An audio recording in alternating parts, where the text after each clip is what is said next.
Hey everyone! The first teaser for the brand new Harry Potter series, produced by HBO, has just been released. This gives us even more details about the Wizarding world than we imagined. So, let's take a look. First of all, the release date. Although we expected this to be released in 2027, we will actually get to watch it in this Christmas. In the very first scene, we see the Dursley's residence. While it looks very similar to the films, we can see details here that were in the books but missing from the movies, like the flying motorbike on this wall. Also, Harry's cupboard under the stairs looks even smaller at first glance than the one shown in the film. Looking at the equipment stored above, we can tell this is a room the family uses as a storage space. Next, we see Harry getting troubled by kids at the Muggle school. This was another part from the books that wasn't in the films.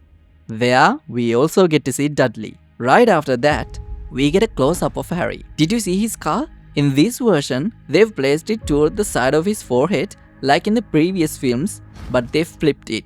The book states the scar is more toward the center of his forehead. However, we can see that they have captured his eye color perfectly this time. Following that, we see a scene of Aunt Petunia cutting his hair. This is also an event described in the books. No matter how much she cut his hair, it grows back by the next morning. Aunt Petunia's appearance is also shown exactly as described in the book. Then, we see where Harry gets his letter, followed by Harry and Hagrid in a subway.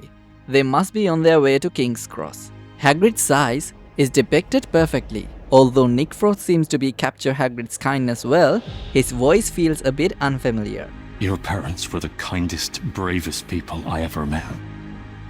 They were funny. That might be because we are so used to the heavy voice of Robbie Coltrane's Hagrid. No more questions. Don't ask any more questions. Since Hagrid is a half giant, that tone is very important. However, as we get used to the series, that feeling might fade away. There, we see an extreme close-up of Harry. His glasses look just like ones in the films. Next, we see Harry pushing his trolley at King's Cross Station. We also get to see Hedwig there. After that, we see Ron Weasley and his mother, Molly Weasley. The casting there is spot on. We get to see Ron exactly as he should be. Did you see the dirt on his nose?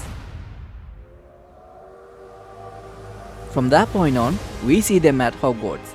The Hogwarts Express, Hagrid leading the first-year students to the forest, and then we see the inside of the castle for the first time. Seeing this given a huge sense of familiarity because the tone and colors are very similar to what was shown in the films.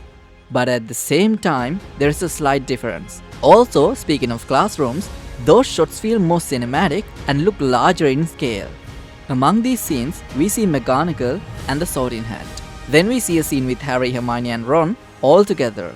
We also see another student staring at Harry, though there isn't much detail. Perhaps it's because he's famous. After that, it shows the moment Ollivander gives Harry his wand. Although Ollivander's appearance is different from the film, there is a certain familiarity. This look captures the mysterious quality we felt about him while reading the books.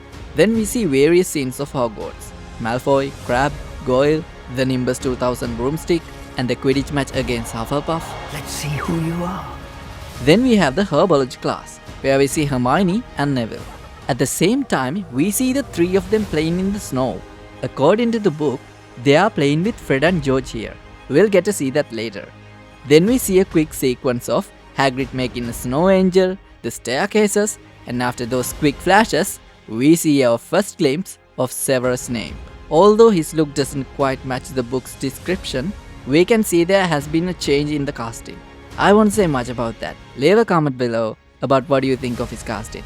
Finally, we see Dumbledore. Seeing him might remind you slightly of the Dumbledore from the first and second films.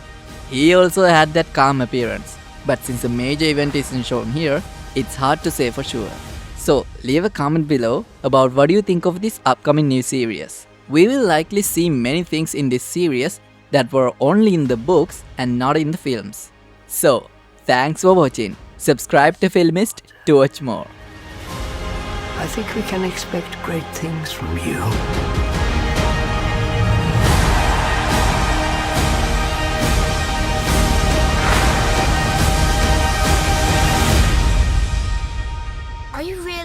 Potter